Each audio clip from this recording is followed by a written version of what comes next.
O gol de empate do Fortaleza contou com a dose de sorte, mas foi construído taticamente. Nessa análise aqui eu vou te mostrar alguns detalhes do empate entre Atlético 3 e Fortaleza 3. Após a vinheta você vai ver tudo isso.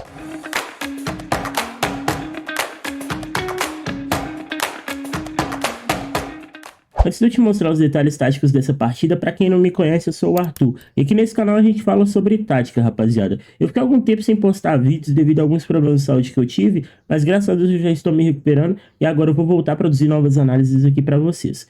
Já na parte de campo e bola, eu quero começar detalhando, já destacando o padrão tático de organização defensiva do Galo, quando o Galo não tinha a posse de bola. Tem alguns pontos aqui que vai ser fundamentais para a gente conseguir entender o comportamento num todo desse jogo emocionante. Bom, vamos lá. O Galo, quando estava em bloco baixo, em bloco médio, na sua organização defensiva, se defendia no 5-2-3, como eu marquei para vocês aqui nessa imagem, nesse frame aqui. E essa 5-2-3 ela era com referências individuais por setor e com uma grande densidade no corredor central. Qual que era a ideia do Galo por trás disso? Basicamente era forçar o Fortaleza construir por fora e impedir o Fortaleza na construção por dentro. E esse lance aqui vai ilustrar muito bem isso. Quem está aqui na imagem é o Lucas Crispim. E aqui a gente pode observar que o Juan Tressude ele está mapeando o jogador do Fortaleza, como vocês estão observando aqui na imagem. E como o Galo marcava por referências individuais, muitas vezes na troca de marcação o Galo acabava errando em pouco encaixe. Isso aqui vai ser fundamental para a gente entender o segundo gol do Fortaleza. Basicamente o Juan Tressude está mapeando a jogada, ele está vendo que o jogador vai sair da referência e vai recuar. Porém aqui o Alexander e o Igor Gomes eles estão totalmente sendo atraídos pela bola. E aí aqui o Lucas Crispim ele vai recuar sozinho, vai receber a bola com tempo e espaço e vai conseguir lançar nas costas da defesa do Galo. O lance aqui nem ilustra uma vantagem tão grande, não acaba se concluindo em uma finalização, mas foi um lance que o Fortaleza poderia ter explorado mais durante a partida. Já na sua organização ofensiva, o Galo mantinha o padrão que vem utilizando nas últimas partidas, que é basicamente essa 3-2-4-1 ou uma 3-2-5. O lance aqui não é nem se apegar nesses números, e se entender a posição de cada jogador, a distribuição espacial de cada jogador em campo. Aqui na imagem, o Igor Gomes e o Alexander, eles são os dois pivotes ali, os dois volantes na frente dos três zagueiros. Pela esquerda aqui a gente vai ter o Vitor Hugo, o Juan Tressolde e o Saravia. Aqui fora da imagem, fora do frame, tá o Dudu, o Arana e o Bernard por dentro, como esses dois interiores, e o Hulk lá na frente. O Rony e o Dudu, eles eram responsáveis por dar amplitude máxima. Basicamente, qual era a ideia? Pisar bastante na linha lateral para tentar alargar a última linha do Fortaleza. Porém, o Fortaleza também, na sua organização defensiva, fazia essa densidade no corredor central para forçar o Galo circular por fora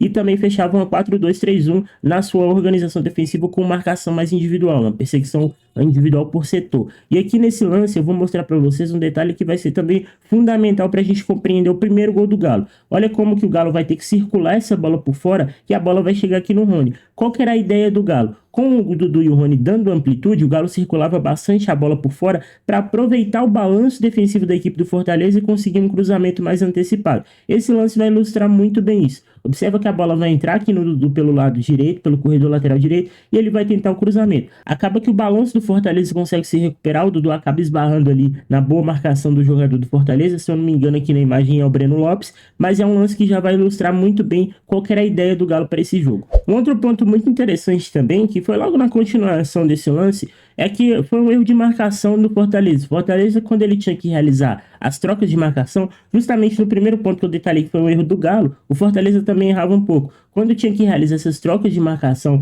pelo corredor lateral, pequenas vezes o Fortaleza errava o encaixe da marcação. Esse lance vai ilustrar muito bem isso. Observa como o Vitor Hugo ele vai conduzir e aí aqui o Dudu recebe a bola na amplitude. Observa que quem está na imagem aqui desse lance é o Pierre, jogador do Fortaleza, volante do Fortaleza. E ele já está apontando aqui para trocar a marcação porque o Arana já está infiltrando. Então o correto aqui seria o lateral acompanhar mais o Arana. Acaba que o lateral ele vai ser atraído também pela bola. Agora observem como que o Arana vai receber essa bola livre aqui, infiltrando na última linha do Fortaleza e vai acabar gerando um escanteio para o Galo. Agora o ponto é exatamente esse. Olha como que os encaixes de marcação da equipe, tanto do Galo, tanto do Fortaleza, muitas vezes errava um pouquinho e aí acabava gerando esses lances de perigo para o Galo ou para o Fortaleza também. O primeiro gol do Galo ele vai nascer exatamente nessa dinâmica de circular por fora, aproveitar o balanço e cruzar na área. Aqui a gente vai entender desde a primeira fase de construção até chegar no último terço. O Alexander aqui ele vai receber uma bola do Everson na primeira fase de construção e ele vai conseguir conduzir para tirar a marcação do Lucas Crispim em cima do Vitor Hugo. Ele vai arrastar a marcação do Lucas Crispim para fechar a linha de passe para o Arana, para liberar a linha de passe para o Vitor Hugo. Aqui o Lucas Crispim ele vai ser atraído. Observa como que o Alexander ele aponta para o Arana basicamente para dar a entender que ele vai conseguir conectar esse passe no Arana,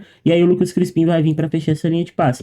Quando o Lucas Crispim fecha essa linha de passe, ele libera uma outra linha de passe, que é a linha de passe para o Vitor Hugo. Vitor Hugo de primeira entrega para o Arana, e aqui é basicamente o que a gente chama de dinâmica de terceiro homem. São 3 jogadores participando de uma triangulação, e aí a gente chama de dinâmica de terceiro homem. Basicamente, quando o Arana recebe a bola, observa como que ele já mapeia o corredor central, e como que o Fortaleza balançou, o Arana vai ter tempo e espaço, e a marcação do Fortaleza por ter balançado vai ficar vulnerável no lado oposto. Com a marcação do Fortaleza vulnerável, vai sobrar alguém que vai estar em melhores condições para receber essa bola. Quem vai receber aqui no caso é o Bernard. O Arana enxerga o Bernard, conduz um pouco, entrega para o Bernard. E lá do outro lado no frame, vocês lembram que eu falei para vocês que o Rony e o Dudu eram responsáveis por dar amplitude. Olha quem está passando aqui no frame sozinho. Basicamente o Rony. E aí o Bernard vai fazer o quê? Domina orientado, já para buscar a aproximação, vai buscar para o Rony. Quando o Rony vai receber essa bola, o Hulk aqui vai ter um papel fundamental. Ele vai fazer um movimento que pode parecer uma bobeira, mas não é uma bobeira. É um movimento intencional, um movimento de atrasar um pouco a corrida para o Fortaleza afundar a linha e aí depois ele romper em superioridade cinética. Basicamente aqui ele vai esperar um pouco e aí quando o Rony mapeia a jogada aqui para fazer o cruzamento, olha como que o Hulk ele atrasa um pouco a passada para a linha do Fortaleza afundar e aí ele rompe em superioridade cinética na frente do zagueiro para colocar o Galo em vantagem na Arena MRV, fazendo 1-0. Já o segundo gol do Galo, ele vai sair numa cobrança de escanteio na segunda trave, que vai ter uma dinâmica bem interessante para a gente analisar aqui. Basicamente, o Hunter Souza, que está aqui atrás na imagem, ele vai fixar, ele vai entrar dentro da área aqui na primeira trave, basicamente, para fixar um dos zagueiros do Fortaleza, e ele vai liberar mais ou menos esse espaço aqui de trás para o Vitor Hugo, que vai se posicionar melhor e vai conseguir encontrar um bom cabeceio na segunda trave. Esse lance vai ilustrar muito bem isso. Observa como que o Juan entra, fixa o zagueiro do Fortaleza, e aí aqui o Vitor Hugo vai conseguir se deslocar melhor para conseguir ampliar a vantagem do Galo 2-0 na Arena MRV. Intervalo de jogo e pausa na nossa análise para me te pedir uma moral. Deixe seu like se você está gostando desse vídeo, se inscreve aqui no canal e ative o sininho das notificações.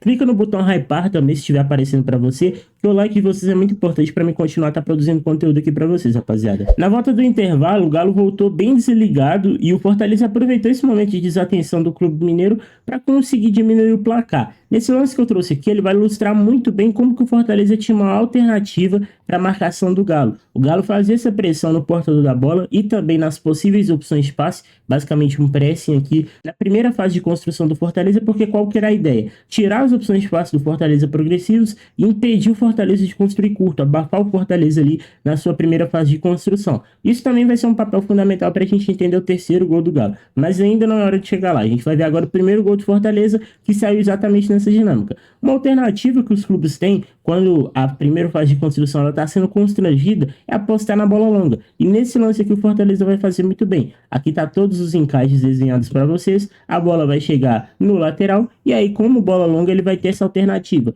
Aqui ele vai lançar essa bola longa e olha aqui, o Daverson recuando, saindo da referência. Vocês lembram no primeiro lance dessa análise que foi justamente o que eu detalhei. O jogador que saía da referência muitas vezes errava e bagunçava o encaixe do Galo ali. O Daverson vai recuar. Aqui o Igor Gomes vai ganhar a primeira bola, mas olha aqui, ó. Situação de 4 contra 3 no corredor central, justamente por o Daverson ter recuado. Então o que acontece? Basicamente o Lucas Crispim ele vai ter tempo e espaço para lançar nas costas da linha defensiva do Galo. O Lucas Crispim é um jogador que está aqui um pouco mais na frente dessa imagem. Ele vai receber e por esse 4 contra 3 ele vai conseguir ter esse tempo e espaço. E aí aqui o jogador do Fortaleza vai conseguir fazer um bom lançamento para ele. O Galo aqui até faz um bom controle da profundidade aqui, consegue impedir esse cruzamento mais para dentro da área, mas que vai acabar gerando o escanteio. Mas esse padrão é um padrão fundamental para a gente entender o gol. Observa como que no lance seguinte, que vai ser o lance do gol, isso vai ser um padrão determinante. Aqui vai ser a cobrança de escanteio, o Galo até afasta a primeira bola, mas cede a oportunidade novamente do Fortaleza lançar na área. Mancuso aqui atrás ele vai receber com tempo e espaço para mapear a jogada,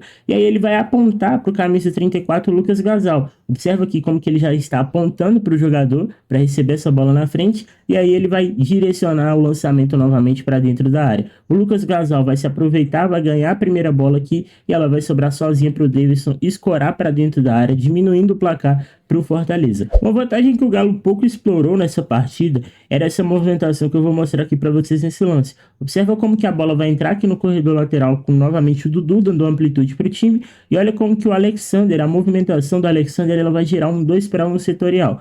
Olha aqui para vocês verem quando que o Alexander infiltra. Olha aqui o 2 para 1 que eu queria desenhar para vocês. Dudu e Arana contra o lateral Mancuso aqui do Fortaleza. O Arana aqui ele vai realizar um desmarque de apoio. Basicamente sai da referência aqui para servir como opção de passe. E aí nesse desmarque de apoio ele vai receber com tempo e espaço, porque a marcação não encaixou nele e a movimentação do Alexander fez dividir a referência do Pierre aqui, que era o meio campista. Com essa movimentação, o Alexander novamente infiltrando para dentro, ele vai abrir, vou até voltar um pouquinho o lance aqui para vocês conseguirem entender. Com o Alexander infiltrando dentro da área do Fortaleza, ele vai abrir o entre linhas, vai abrir exatamente o espaço que o Arana precisa para conectar o passe no Bernard. E olha aqui, a bola vai entrar no Bernard com o tempo e espaço, ele vai acertar essa baita finalização, mas aí aqui conseguiu ganhar só um escanteio. Foi uma pequena vantagem também que o Galo poderia ter aproveitado mais, mas acabou não se concretizando, acabou não se tornando de fato uma vantagem do Galo. Já o terceiro gol do Galo, ele vai sair justamente daquela pressão que eu destaquei para vocês que o Galo fazia na primeira fase de construção do Fortaleza. O jogador aqui do Fortaleza, o zagueiro,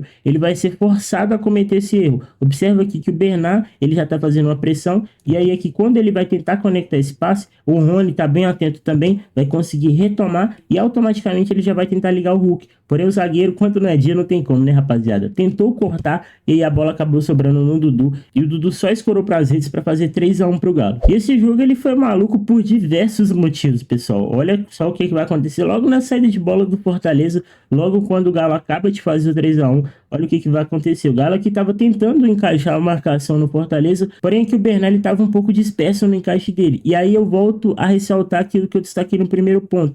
Esses pequenos erros de encaixe que acontecia na marcação do Galo, essas pequenas desatenções, acabava culminando muitas vezes em um lance perigoso para o Fortaleza. E aqui vai gerar um gol para o Fortaleza. Observa como que o jogador do Fortaleza aqui tem tempo e espaço para mapear a jogada. Ele vai tocar aqui no lateral esquerdo do Fortaleza e observa aqui como que já gerou um 2 para 1 setorial aqui no Igor Gomes. O lance que ocasionou um escanteio para o Galo, como eu mostrei anteriormente, do Arana e o Dudu gerando um 2 para 1 no Mancuso, ocasionou basicamente o mesmo lance aqui, só que no Igor Gomes. O Bernard aqui, ele não tá tão esperto na sua marcação aqui, ficou disperso no seu encaixe. E aí observa o que vai acontecer. Novamente a dinâmica de terceiro homem, também que o Galo fez na primeira fase de construção para fazer o primeiro gol, o Fortaleza também vai conseguir conectar. A bola vai entrar, o Saravia vai saltar aqui na marcação e o Breno Lopes vai conseguir arrancar para cima do Saravia para conseguir ganhar aqui um escanteio. E desse escanteio foi o escanteio que ocasionou o pênalti que gerou o gol. Antes de eu chegar na minha opinião sobre a arbitragem desse jogo, sobre esse pênalti marcado, é o que eu detalhei para vocês. Esses pequenos erros são os resultados que as equipes aproveitam para conseguir sair com a vantagem no placar ou conseguir uma vitória ou até mesmo um empate, como foi nesse caso desse jogo. Bom, pessoal, e aqui foi o lance do Juan Tressoldi que acabou ocasionando o pênalti, que na minha opinião não foi pênalti, muito pelo contato. Para mim é um contato muito normal dentro do jogo, é um contato onde o Juan Tressoldi é um pouco mais alto que o zagueiro do Fortaleza, ele vai acabar subindo naturalmente um pouco mais alto também, mas eu não quero me prender nesse assunto e nesse tema, porque eu acredito que o intuito do canal é te mostrar de forma tática como que aconteceu o jogo, como que aquele resultado ali impactou na partida. Bom, e só para deixar registrado nessa análise de pênalti, o Davidson fez um 3 a 2, um resultado que colocaria fogo na partida para os minutos finais, e a gente vai ver exatamente como que ocasionou o terceiro gol do Fortaleza. Bom, e nos minutos finais, o Sampaoli promoveu algumas mudanças, assim como também o Palermo promoveu algumas mudanças do lado do Fortaleza, e o lance que vai acontecer o gol do Fortaleza é uma situação que o Galo vem errando de muito tempo. O Galo vai tentar realizar uma transição ofensiva em inferioridade numérica. Observa aqui que tem 6 jogadores do Fortaleza basicamente aqui atrás da linha da bola, e o Galo aqui conta com basicamente aqui 4 jogadores, contando que o Igor Gomes está basicamente saindo da linha de passe, 4 jogadores apenas para participar dessa transição, ou seja, uma transição em inferioridade numérica. E isso aí o Gustavo Scarpa vai tentar conectar aqui um passe para o Arana. Aqui o Arana recebe de primeira do Gabriel Menino, mas basicamente observa aqui como que o Arana ele não tem opção de passe progressivo. Ele vai ter que tentar voltar a bola. Nisso que ele volta a tentar a bola, ele vai tentar arrancar para frente, né? E aí aqui ele não vai ter opção de passe progressivo. Aqui o jogador do Fortaleza vai recuperar a bola. E como for o jogador do Fortaleza recuperando a bola, gera novamente aquele 2 para 1 setorial no Gabriel Menino, que não conseguiu conter aqui o avanço da equipe do Fortaleza. E aí olha o que vai acontecer. o toque aqui para frente, e olha como que o Galo vai agora ter que correr para trás forçadamente para tentar fazer uma recomposição. Mas com essa recomposição, o Galo correndo para trás, acaba deixando alguns espaços livres, principalmente no corredor lateral. E olha aqui como que o Fortaleza vai conseguir se aproveitar disso e sobrecarregar a área do Galo. Toque de bola aqui pelo lado do campo. Vou até avançar um pouco aqui o lance para vocês conseguirem perceber. Aqui é exatamente o ponto que eu queria mencionar para vocês. Olha como que o Fausto Vera ele está tentando proteger a entrada da bola nesse espaço aqui. O Vitor Hugo ele está mapeando o jogador do Fortaleza. E aqui, logo atrás, é justamente o jogador que inicia a transição ofensiva do Fortaleza. Ele vai fazer mais ou menos aqui essa ultrapassagem nas costas aqui do Fausto Vera e vai conseguir receber essa bola livre. O Gabriel Menino aqui, ele tinha uma função basicamente de acompanhar o jogador que está descendo para a área, para liberar o Vitor Hugo saltar nesse jogador que vai infiltrar. Observa como que o Gabriel Menino ele fica disperso na sua marcação, e aí o Vitor Hugo vai ter que dividir a referência dele. Eu salto no jogador que vai ultrapassar e vai receber a bola com tempo e espaço para o cruzamento, ou eu acompanho o jogador que está infiltrando dentro da área. E esse milissegundo que o Vitor Hugo tem que tomar a decisão é justamente o milissegundo que o jogador ultrapassa e recebe com tempo e espaço. Recebeu com tempo e espaço, cruzamento dentro da área, e aí aqui contou com a dose de sorte, mas também foi construído taticamente o gol. Davidson fazendo 3-3 aqui pro Fortaleza, empatando esse jogo, um jogo eletrizante na Arena MRV.